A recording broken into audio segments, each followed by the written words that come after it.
Okay. All righty.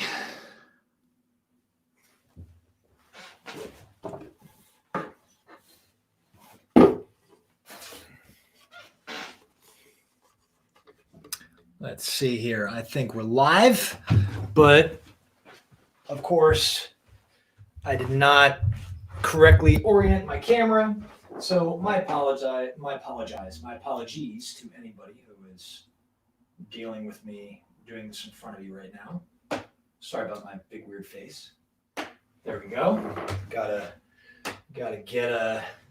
Actually, hold on. I'm gonna do this even more. Sorry again for my face. Since I know I wouldn't want to be this close to my face either, if I'm being completely honest. So there we go. But this is important. We're gonna need this kind of perspective later for what I'm gonna show you. Well, folks, how you doing? What's going down? How's your day? We are really having an interesting week for the music lesson setup. And today we talked about the piano, and that was fun for us. If you can just forgive me for a second, I am sharing the stream to a couple of places. I don't know who's watching. If you're out there, please say hello so I can say hello back. It's always nice to say hello. It's nice to be nice, as my wife likes to say. I agree with her. She's a smart person. I mean, except for marrying me, maybe. But I still think the rest of the things she does and says is pretty on the ball. Pretty on the ball. Man, I love doing this show. I gotta say, this is a lot of fun. Doing this with Freddie is really a blast. And the nice thing is I'm always learning stuff. I like learning things. And there are always things to learn. Here we go. All right, that's the last of the sharing that I got to do. Welcome. I got to do the traditional thing that we say. Hey, Alicia. Hello, welcome to the show. Hello, welcome to the show. Oh, hello, welcome to the show. Hello, welcome to the show. Welcome to the show. Hey, Alicia, nice to see you again so soon after the music show. If you're just joining us, if you've never seen this before, my name's Guy Palumbo. My partner, Freddie, who's usually with me, couldn't be here for the post-game podcast because he has a gig. I'm so happy for him. He has a gig. He's playing, I believe, 3 concerts at one of the places that he teaches, and it's just fantastic. I'm starting to hear stories about freelance artists getting work, and it's nice. It's really nice. It's really nice to hear stories of artists working. It's been tough for us. It's been really tough for us, guys. So I just do a little happy dance on the inside every time it happens. Today, we did a show about the piano. We did a show about the piano. We talked about the piano, what it is, how it makes sound, all of that good stuff. And the motivation was pretty simple. Freddie has had this big, crazy stage piano since he was like 15 years old, and it's been broken. He brought it to the studio months ago, maybe a year. I have no idea how long it's been sitting in the studio. And one of the keys was busted. And like Freddie, got around to trying to fix it. And let me tell you something, just getting the key is a chore. I think it took 3 or 4 weeks to get the key sent. And then with a little help from YouTube, we figured out how to reinstall it. Mostly Freddie did most of the work, but I helped. I didn't assist. He missed one crucial thing, and I saw it. I helped make it happen. I mean, I might not be a piano player, but I helped make it happen. So anyway, I said, Freddie, I think it'd be a great idea if we did a lesson on the piano. So here we are. That's what we did today. And one great way to explore what something is is by comparing and contrasting, right? And of course, I play the guitar, and there's so many differences between the guitar and the piano. But what really was cool to me was this thing right here. Let me get my coffee out of the way, right?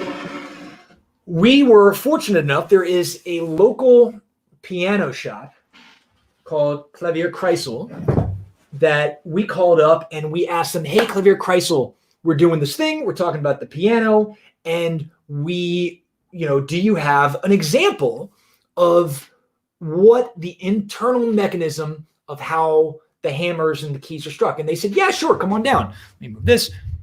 So we went over, and very graciously, very kindly, they lent it to us. They didn't make us pay. Thank you, Klavier Kreisel. And this is it. This is the thing. And I think it's so neat. Like I did very badly in science classes. Okay. I did so badly in science classes. I almost failed my university biology class. And at the time, I was dating a woman who was in medical school. Like I could barely pass with an assist with someone who's basically like a genius and all that stuff. So when it comes to physics and biology and chemistry and all that stuff, it sort of doesn't work, but I like it. And there's a lot of science that goes into what's this. I'm not going to talk about that. I am going to show you a little bit about what this does. So let's zoom in. Let's have a bit of a zoom in. And if you have questions while I'm doing this, you feel free to ask me. Hold on. I'm going to put this on top of a box. I'm going to put this on top of a box so we can do a bit of a better job at zooming. Okay? So come here. Let's have a closer look at this thing. Isn't that neat? Isn't that cool? Yo, straight up.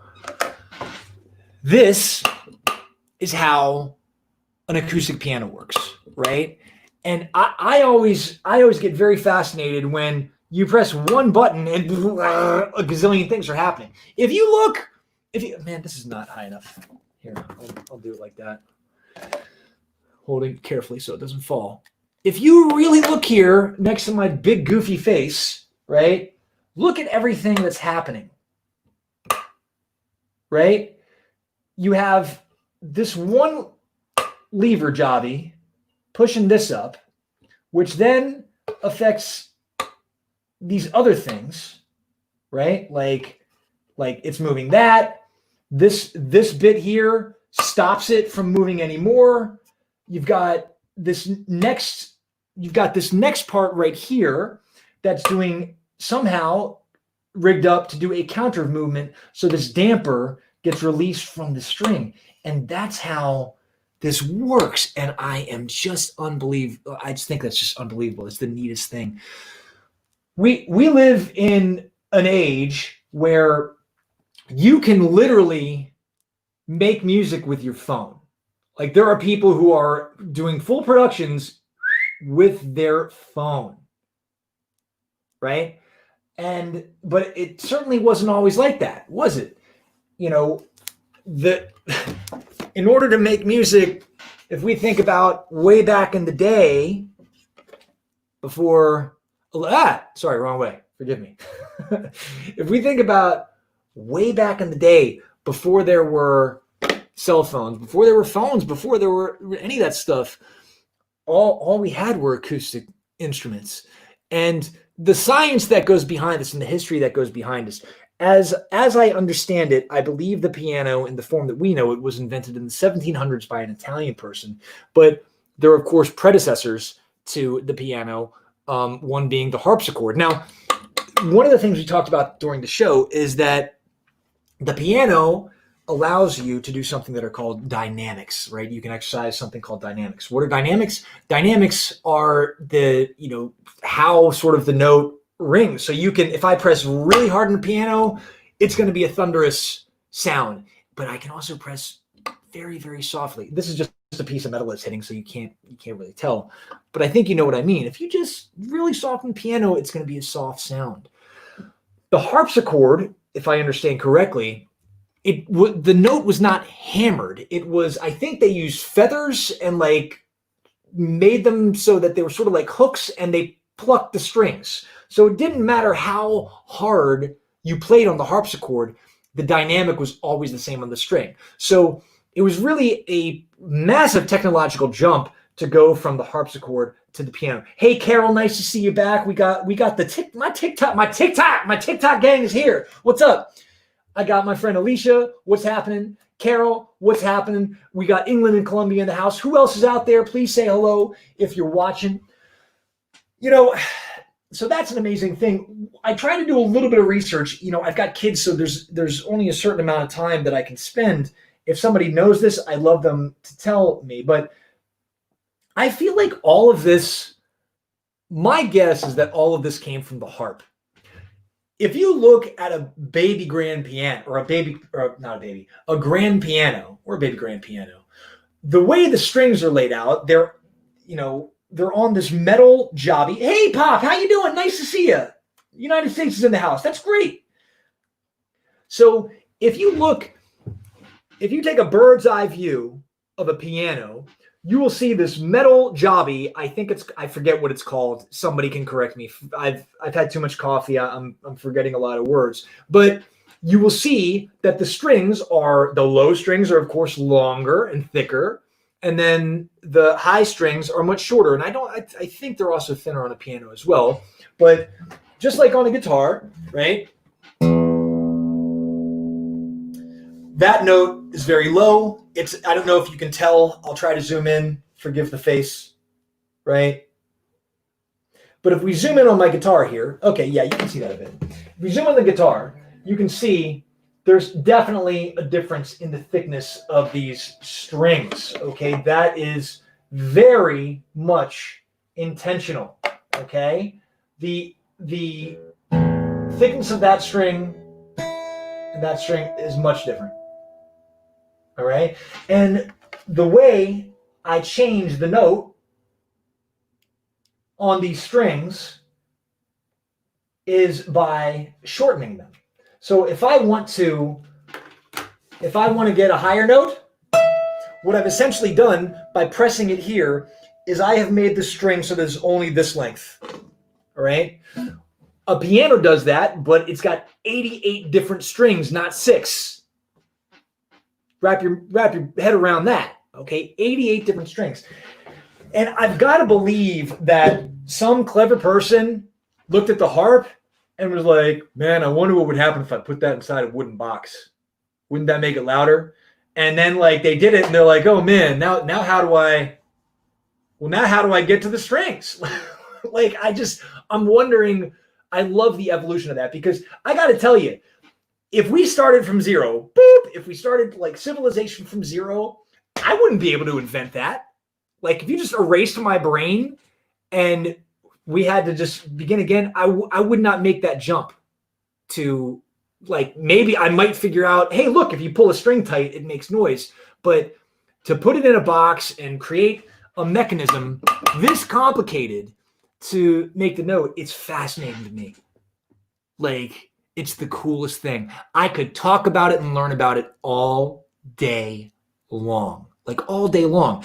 If I tell you guys what my designs are really on, once things get a little bit better with the whole Corona situation, we've got a museum in Nuremberg called the Deutsches Nationalmuseum, and they've got an entire wing full of instruments. So I want to talk to those guys and see if they'll let us shoot an episode or a few episodes inside there, because I'm telling you, if you look at, how the guitar developed, how string instruments developed, how all this stuff, you really see historical jumps, right? Things that a lot of things are related to, a lot of these innovations are related to perhaps the Enlightenment or the Bronze Age or whatever, for a long time, we didn't have metal strings. That's pretty new. Strings for violins and things like that, they were made out of animal guts from what I understand correctly. That's how we did that. And then at some point, technology developed just like it is now, right? Just like technology is developed where people are composing fantastic pieces of music on their phone. Something happened. We got to use metal. It became accessible. And they probably started with thin solo strings, and then someone was like, you know what? If I wrap a string, because come here, I got to zoom in again. At some point, some very clever person said, I can make this string a lot stronger. And I don't know if you can see this, but these strings here are just one piece of metal, right? The first two strings. That's the high E and the B, the first and the second string. But starting on the third string, the third, fourth, and fifth string, I'll do it with my fingernail. You hear this? You hear those ridges? Okay? There is a metal string wrapped around a core of metal to give it more stability and thickness and allow them to be tuned to different tensions, which gives us more notes, which allows us to, have strings that last longer, that I can play longer. It's just so neat. So we thought that would be cool to compare and contrast. What did you think? Carol, Alicia, Pop, you've seen a few of our shows. Dad, I don't know if you tuned in today, but how did you like it? What do you think was good about it? What could we have done better? I know we could have probably talked a lot longer, but we'd already gone over time. But I'm always interested in hearing feedback from the people who have been watching us. What you think we could maybe improve on, what you liked, what maybe you didn't like. And maybe you've got suggestions for instruments that we should cover in the future. I'd love to hear about all that. So if you can think about that and write in the comments, I know there's a delay. I'd love to interact regarding that. What I really wanted to do was actually shoot this whole show in Kreisel's store, because they have a variety of pianos there. They have grand pianos, they have baby grand pianos, they have upright pianos. They have a workshop where they're tuning them and repairing them. And of course, experts who can talk about the names of these little pieces and bits and bobs here that make it what it is. I think it's really good to know those nuances in that vocabulary. But if we were to do that, we would have had to do the whole show with masks. And I think that makes it very difficult to understand us. So perhaps we can revisit that store in the future and see if they'll allow us to come in and shoot the show that way. So yeah, neat stuff. I never learned the piano. Well, that's kind of not true. I took some lessons when I was young, but I just wasn't very focused. All right, Alicia's saying, the visual demonstration was helpful, so was the compare and contrast. Okay, that's cool to know. One of the things we were hoping to do, Alicia, was what we didn't get to talk about today was the difference between chords. So to give you an example, Freddie touched on it towards the end, but when we look at the guitar, a lot of guitars talk about chord shapes, okay? So this here, you can't see that so well, can you? And we'll go that way. This here is called, when I have these fingers here and these fingers up here, is called the G chord shape. Because when I'm in when I'm in standard tuning and I don't have a capo, that's called a G chord. That's the D chord shape, the A chord shape, the A chord shape, the D chord shape, the C chord shape, the E chord shape, right? That's generally how we talk about it. When you're using a piano to create the different chords, you can't just move the shapes around. I can take this chord shape to make the E chord, and I can use that exact same shape, and either bar it here, and now I've got an A chord. Excuse me. That's an E. That's an A. That's a G. That's a B. That's a C. That's a D, right? But I am not changing the shape of my fingers. It's the same. You can't do that on the piano, right? I can also just, when we transpose music on a guitar, and what transpose means, that's when you take a key of a song and move it to a different key. You might have to do that if you're a singer and you have a different range and you need to sing in that particular range. So if I just do this, I can just transpose. If a song is in G, A minor, and C, and G, and I'm like, I don't feel comfortable singing that way, I can just move it up here, do the same chord shapes. I don't have to think. I don't have to say, oh man, what does that mean in C? I don't have to do any thinking at all as a guitarist. As a piano, I think piano player, I think a lot more of them have an innate understanding about how chords need to be shaped.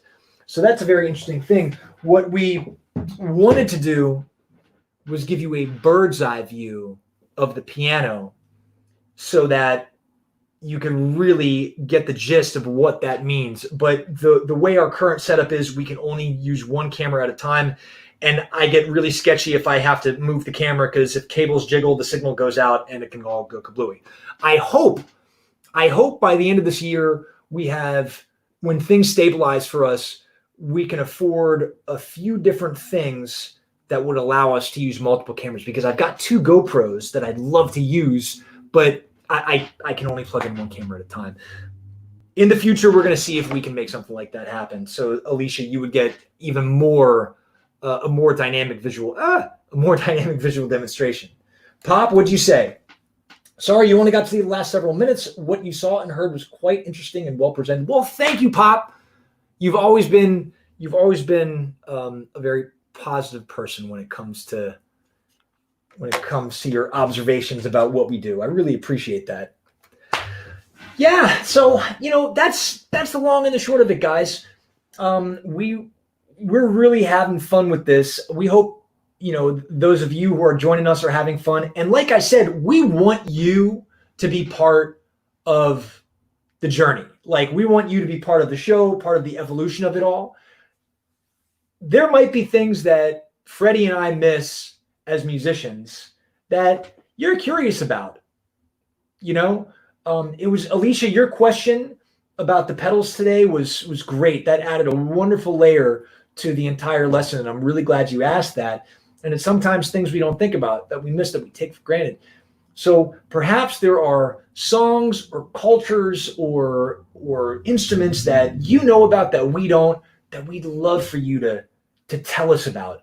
So always feel free to give us feedback where you can't really hurt our feelings.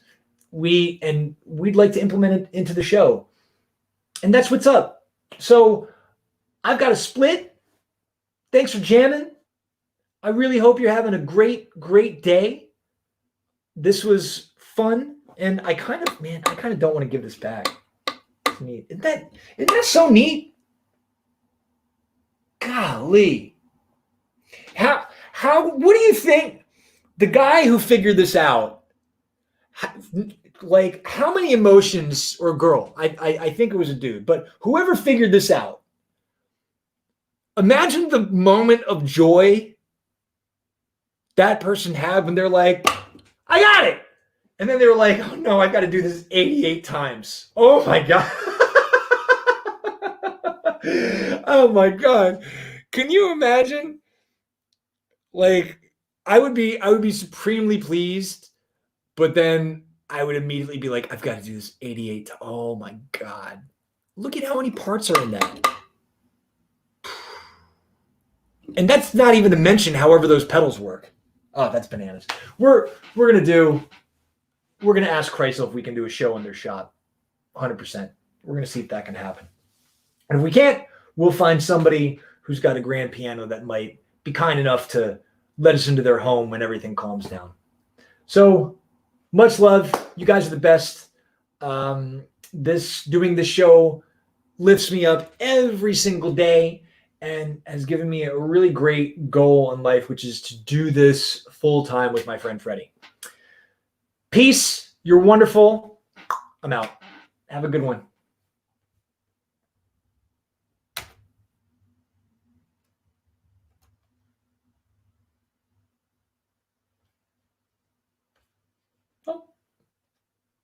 Oh. if you're still on, I forgot something. Tomorrow, Friday, and Sunday, we've got concerts. We're playing live streams. So join us on the live stream. 8 o'clock Central European Time, 2 o'clock Eastern Standard Time from our YouTube and our Facebook pages, Another Mother. Tomorrow we're going to be co-streaming with a Swedish group, so that'll be fun. We're on a Swedish page. So sorry, I forgot to say that. All right, I'm out for real. Peace, peace. Have a good one.